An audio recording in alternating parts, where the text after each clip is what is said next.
कृषि दर्शन के इस अंक में आप सभी का स्वागत है। किसान भाइयों, रंग बिरंगे फूल हों या हरे भरे लहलहाते खेत खलिहान, हरियाली किसे पसंद नहीं। जी हाँ, जहाँ एक और हरियाली प्राकृतिक सुंदरता को बढ़ाती है, वहीं हमें स्वच्छ वायु भी प्रदान करती है। और इस हरियाली को और स्वच्छ वायु को बनाए रखने में बागवानी काफी सहायक है, क्योंकि बागवानी से हमें न सिर्फ स्वच्छ वायु मिलती है, बल्कि आज के संदर्भ में किसानों की आमदनी बढ़ाने में भी ये सहायक है। तो बागवानी क्या है और कैसे किसान भाई इसे अपनाकर अपनी आमदनी बढ़ा सकते हैं, ये तमाम जानकारी देने के लिए हमारे साथ हैं रायबरेली से प्रगतिशील किसान, नींबू उत्पादक और सफल बागवान आनंद मिश्रा जी। आनंद जी, आपका हमारे कार्यक्रम में बहुत बहुत स्वागत है। जी धन्यवाद। सर, जैसा कि कहा जाता है कि बागवानी से कहीं ना कहीं हमारी प्राकृतिक सुंदरता तो बढ़ती है, लेकिन साथ ही साथ आज के संदर्भ में किसानों की आमदनी बढ़ाने में भी ये सहायक है। तो चाहेंगे सबसे पहले आप हमें बताएं बागवानी क्या है और किस प्रकार ये किसानों की आमदनी बढ़ाने में सहायक सिद्ध होती है। बागवानी पेड़ पौधों को पालने की एक कला है जो किसानों को लगातार 30 से 35 सालों तक बागवानी के माध्यम से किसान आमदनी ले सकते हैं, जो ट्रेडिशनल फसल में नहीं हो सकती। किसान को जागरूकता है, जागरूक होकर के बागवानी उसको लगानी चाहिए। धीरे धीरे जो ज़मीन है लोगों की पारिवारिक विस्तार होने के कारण कम हो जा रही है, तो बागवानी में कम ज़मीन में ज़्यादा से ज़्यादा आमदनी लेने के लिए किसान भाइयों को सघन बागवानी अपनानी चाहिए, जो इजरायली टेक्नोलॉजी है।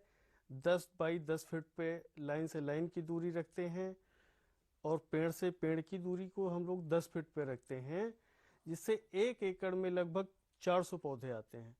और ठीक ढंग से बागवानी की देखरेख करते तो 4 साल में एक किसान की किसी भी फसल, किसी भी फल की बागवानी तैयार हो जाती है। तो 1 एकड़ में लगभग 400 पौधे जब लगते हैं तो एक पेड़ में 4 साल बाद ऑन एवरेज 40 से 45 किलो फल आ जाता है, जो 1000 रुपये का आता है। मार्केट वैल्यू उसका हो जाता है। और 1000 रुपये का वैल्यू वाला 1 एकड़ ज़मीन में आपकी बाग लगभग 4 लाख रुपए देती है। तो रही जहां किसानों की आमदनी ट्रेडिशनल फसल में 40 से 50 हज़ार ईयरली होती है, उसी तरह पर एकड़ हम लोग बागवानी लगा करके किसान भाई अपनी 1 एकड़ में 4 लाख रुपए की आमदनी ले सकते हैं। जो धीरे धीरे बागवानी जैसे जैसे आपकी डेवलप होगी, उसी हिसाब से आपकी आमदनी भी बढ़ेगी, उसमें फल बढ़ेंगे। धीरे धीरे लोगों का रुझान बागवानी की तरफ बढ़ा है। सरकार भी सहायता दे रही है, तरह तरह की ड्रिप इरिगेशन से लेकर के स्प्रिंकलर तक की योजनाएं हैं जो किसान भाई बागवानी कर रहे हैं। उनके भी विस्तार के लिए बहुत सारी चीज़ें गवर्नमेंट कर रही है, हम लोग भी प्रशिक्षण दे रहे हैं। बागवानी हर आदमी को करना चाहिए, जिसके पास ज़मीनें हैं उसके कुछ पार्ट में बागवानी करके किसान सरवाइव कर सकता है। मान लीजिए किसी भी तरह की दिक्कतें आती है, ओलावृष्टि होती है, पानी ज़्यादा बरसता है या सूखा पड़ता है, तो किसान की जो ट्रेडिशनल क्रॉप है वो 140 से 45 दिन की रहती है और उस समय उसको कुछ नुकसान होता है तो वो सरवाइव कर नहीं पाता। लेकिन अगर बागवानी उसने अपने कुछ पार्ट में कर रखा है तो उस बागवानी से किसान सरवाइव कर सकता है, अपनी आमदनी को बरकरार रख सकता है। क्योंकि बागवानी में नुकसान होता ज़रूर है, लेकिन उतना नहीं हो पाएगा, वो सरवाइव करता है किसान बागवानी के माध्यम से। तो हमारा किसान भाइयों को ये सुझाव है कि अपने खेत के कुछ पार्ट में बागवानी ज़रूर करें, जो उनको आगे सरवाइव कराएगी। किसी भी दशा में उनको बहुत ज़्यादा नुकसान नहीं हो सकता है। जी, तो ये तो आपने हमें बताया बागवानी क्या और कैसे किसान भाई से अपनाकर अपनी आमदनी को बढ़ा सकते हैं। आनंद जी, कहते हैं खेती बाड़ी का कोई भी कार्य है अगर मौसम के अनुसार किया जाए तो ज्यादा लाभकारी होता है। तो चाहेंगे आप बताएं वर्तमान मौसम को देखते हुए किसान भाई को किन किन फल, सब्जियों या खाद्यान्न का उत्पादन करना चाहिए बागवानी के अंतर्गत, ताकि वो उनके लिए लाभकारी हो। जी, अभी इस मौसम में हम लोग किसान भाई जो साग सब्जी है उसमें चौलाई, मूली, लौकी, टिंडा, धनिया और खीरा की फसल ले सकते हैं। इसमें उनको अच्छी आमदनी हो सकती है, कम लागत में ज़्यादा से ज़्यादा फायदा वो लोग ले सकते हैं। रही बात फल उत्पादन की, फल के लिए, तो फल के लिए खेत को तैयारी कर ले। वो खेत को तैयारी करने के लिए पानी से सींच के और उसमें ढैंचा बो सकते हैं, उसके साथ उड़द और मूंग का बुआई कर सकते हैं। तो उससे उनके खेत में जब 1.5 महीने बाद उसको पलट देंगे तो हरी खाद मिल जाएगी, कार्बनिक पदार्थ की मात्रा उनके खेतों में बढ़ जाएगी। अभी जो पूरे देश में कार्बनिक पदार्थ की मात्रा धरती के अंदर है वो 0.2% है, और वो 0.8% होना चाहिए, यानी बहुत कम है। स्थिति अगर हम जमीन के अंदर कार्बनिक पदार्थ की मात्रा को नहीं बढ़ाते हैं तो आने वाले समय में किसी भी तरह का कोई भी फर्टिलाइजर हम लोग यूज करेंगे क्रॉप्स के लिए या बागवानी के लिए, तो उसका उत्पादन नहीं मिलने वाला, क्योंकि उसके अंदर कार्बनिक पदार्थ की मात्रा एकदम रिड्यूस होती चली गई है। तो वो किसान भाई कर सकते हैं। इसके तत्काल बाद जैसे ही मानसून की पहली बारिश होती है फिर गड्ढों की खुदाई होकर के और बागवानी की तैयारी हम लोग कर सकते हैं। फिर अच्छी वैरायटीज की विश्वसनीय जगह से पौधे खरीद करके हम लोग रोपित करके बागवानी तैयार करते हैं। जी, तो ये तो हमने जाना मौसम के अनुसार किसान भाई को इस समय कौन कौन सी फसल या सब्जियों की बुआई करनी चाहिए बागवानी के जी अंतर्गत। आनंद मिश्रा जी, ऐसे बहुत से किसान हैं जिन्होंने अपनी पुरानी फसल को हटा के नई बाग की तैयारी शुरू कर रहे हैं, तो चाहेंगे उनके लिए आप क्या सुझाव देंगे कि नए बाग की तैयारी किस तरह करें कि उनकी बागवानी भी सफल हो। नए बाग की तैयारी करने के लिए किसान भाइयों को अभी से जुट जाना होगा। गेहूं कट गया है या कट रहा है, इसके तत्काल बाद अच्छी से सिंचाई कर दें। सिंचाई करने के बाद बाग की जो भी लैंड वो डिसाइड करते हैं, निर्धारित करते हैं, उसको वो बराबर करवा लें, क्योंकि बाग एक बार लग गई तो फिर उसमें मिट्टी निकालने के चांसेस नहीं होते। और बराबर करने के बाद फिर से एक बार सिंचाई करके 3 गहरी जुताई करने के बाद ढैंचा उड़द और मूंग, इसका रेशियो जो है 15, 10 और 5 का रहेगा। 15 किलो ढैंचा, 10 किलो उड़द और 5 किलो मूंग की बुआई 1 एकड़ में करके बाग की तैयारी करने के लिए वो 45 दिन तक उसकी सिंचाई करके उसको तैयार करते हैं। जब 1 से 1.5 फुट का हो जाए तो उसको कट कर देते हैं। मिट्टी पलट हल से कट करने के बाद जमीन में मिल जाता है, और मिलाने के बाद फिर से उसकी सिंचाई कर देते हैं। सिंचाई करने के उपरांत वो उसमें गल जाता है और कार्बनिक पदार्थ की मात्रा से लेकर के कई सारे पोषक तत्वों की आपूर्ति वो उस जमीन में करता है।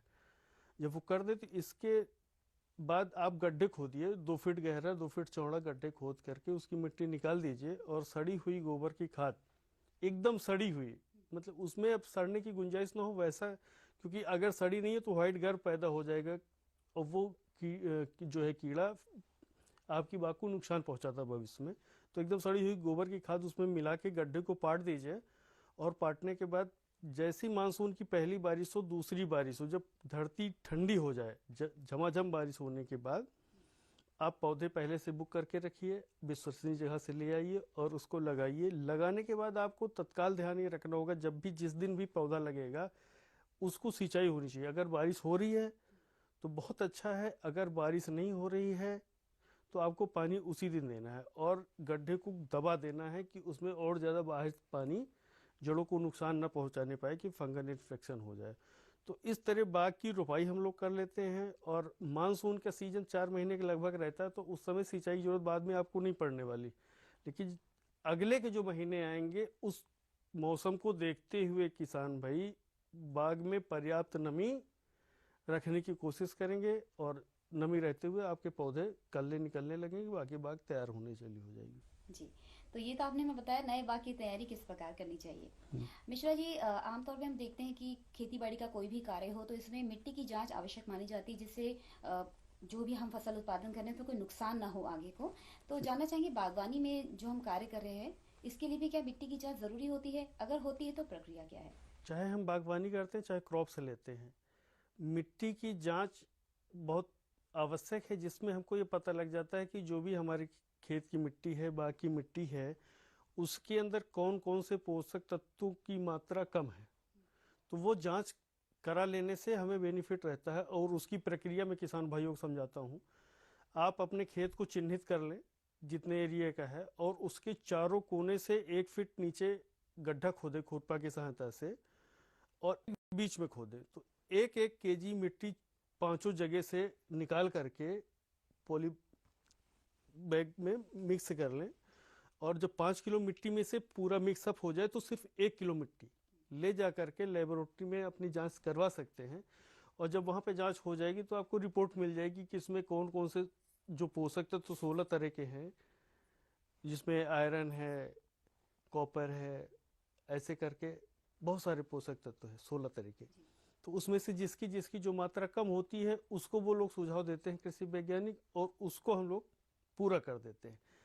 तो जब बाग लगाते हैं तो आगे फिर किसान भाइयों को पोषक तत्वों की कमी पेड़ पौधों में नहीं आती है, और बाग हमारी जल्दी से तैयार होती है, और किसानों को उच्च गुणवत्ता की बाग मिलती है। और जब अच्छी गुणवत्ता की बाग मिलेगी तो जाहिर सी बात है फल और फूल उनको अच्छे मिलेंगे, जिसका बाजार में उपज और मूल्य अच्छा मिलने वाला है। जी, तो ये तो हुई बात मिट्टी जांच प्रक्रिया की।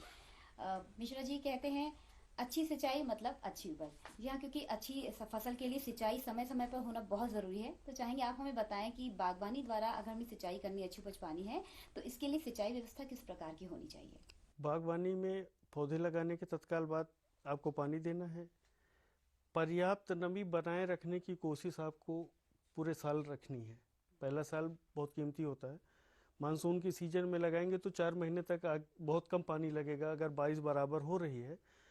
जाड़े के समय किसानों को एक चीज़ का ध्यान रखना पड़ेगा, जब बहुत ज़्यादा पाला पड़ता है तो पाले से पौधों को बचाने की बहुत ज़्यादा आवश्यकता होती है, और उस समय सिंचाई करके थोड़ी सी गर्मी पौधों को मिल जाती है। जब सिंचाई करते हैं हम लोग तो उनको 1 से 2 डिग्री का फर्क बाहरी मौसम से उनका हो जाता है, तो उनकी पत्तियां जो है वो झड़ती नहीं है, पाले का असर कम से कम होता है। तो जाड़े के सीजन में ज़रूर नमी होते हुए भी आपको सिंचाई करना है, इस चीज़ का किसान भाई ध्यान रखेंगे। और इसके बाद जब गर्मी का मौसम आता है तो गर्मी के मौसम में काफ़ी धूप रहता है, टेम्परेचर बहुत ज़्यादा रहता है, तो ज़रूरत ये भी पड़ सकती है कि हम 3 से 4 दिन में भी सिंचाई करें और 10 दिन में भी करें, बस बाग में नमी रहनी चाहिए। और नमी का भी तरीका है, देसी तरीका है कि खुरपा से 1 फीट नीचे गड्ढा किया, अगर एक नीचे मिट्टी नमी दिख रही है तो कोई बात नहीं, लेकिन अगर नमी नहीं दिख रही है तो किसान भाइयों को अपनी बाग को सींचना है।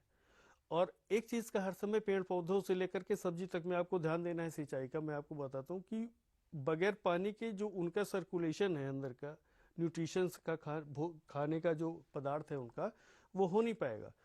तो आपको पानी सींचिए, इतना ध्यान रखिए कि जो पत्तियां हैं, पत्तियों में संचित जल रहता है, वो संचित जल उनको बचा के रखना है। अगर वो यूज करने लगेंगे तो आपको उसका पहचान पता लग जाएगा कि पत्तियां मुरझा गई हैं। आप गमले में पौधे लगाते हैं, पेड़ बाग में लगे हुए, वो मुरझा जाते, तो इसका मतलब है कि जो उनके अंदर संचित जल था पत्तियों में, उसका भी उपयोग कर लिया है। अब पौधे मरने लगेंगे अगर पानी नहीं मिलेगा तो पानी का महत्व है। टाइम पे पानी मिलेगा तो बाग आपकी अच्छी रहेगी और उसका रिजल्ट आपको अच्छा मिलेगा।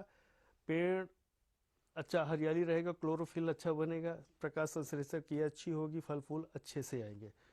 तीसरी चीज पानी का, जब फूल आने का टाइम होता है किसान भाइयों, तो वो उस समय फूल आने के टाइम में 10 से 15 दिन का एक गैप रखिएगा पानी को, कि पानी ना देना हो। अगर उस समय किसान भाई अपनी फसल में बाग में देते हैं पानी तो उनके फूलों का गिरने के चांसेस बहुत ज़्यादा बढ़ जाते हैं। तो उस समय आप गैप मेंटेन रखिए, फूल से आगे फल में कन्वर्ट होने लगे तो आप तुरंत दीजिए पानी। तो पानी का सिंचाई का प्रबंधन बहुत आवश्यक है बाग में।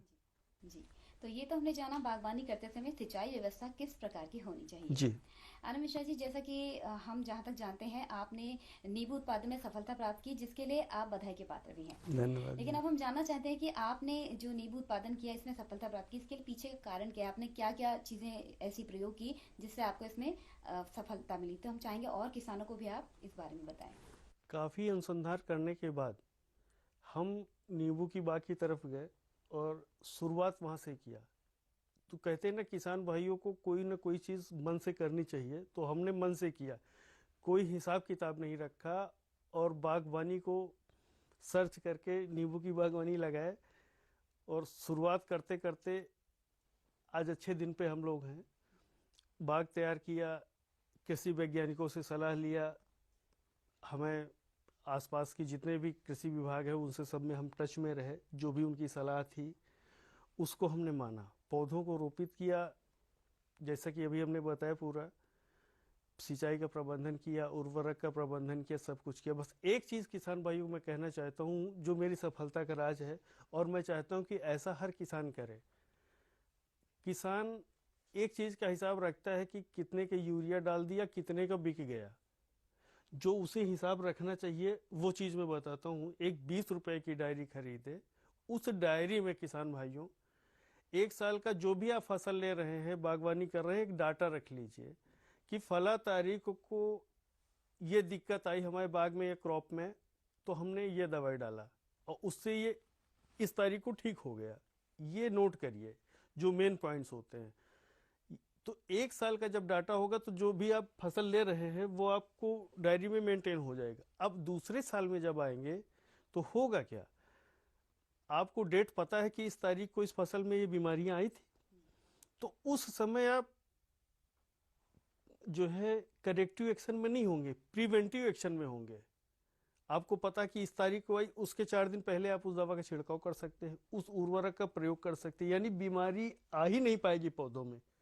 जब आ नहीं पाएगी तो जो किसान भाइयों को बीमारी की वजह से लॉस हो जाता था, यानी वो करेक्टिव एक्शन में किसान भाई चलते थे, प्रिवेंटिव में नहीं चले। तो सिर्फ वो 20 रुपए की डायरी जिसमें एक साल का डाटा मेंटेन करेंगे, वो तो वन बाय वन ईयर करके उनका चलता रहेगा और उसमें बीमारी आने से बच जाएगा। तो जो बीमारी आने से बचेगा तो उसमें उन्हें जरूर से जरूर आमदनी होगी, फसल की गुणवत्ता बढ़िया होगी, फल फूल अच्छे क्वालिटी के मिल जाएंगे। बीमारी से ही दिक्कतें आती हैं किसान भाइयों को।